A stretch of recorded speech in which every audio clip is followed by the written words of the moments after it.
Hello everyone, how are you doing? This is MD Tech here with another quick tutorial. In today's tutorial, I'm going to show you guys how to go about automatically silencing notifications when you're driving on your Android smartphone. So whether it's a Samsung Galaxy, a Google Pixel, or another Android-based device, in today's tutorial, I have you covered. And without further ado, let's go ahead and jump straight into it.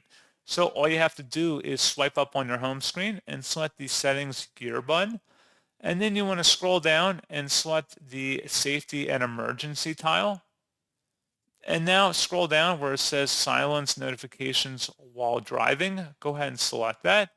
So if you want to enable do not disturb while driving, you can click inside this oval one time to turn that on. Conversely, if you want to disable do not disturb while driving, you can click inside the oval again and that'll turn it off.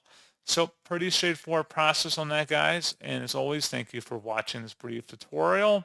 I do hope that I was able to help you out, and I do look forward to catching you all in the next tutorial. Goodbye.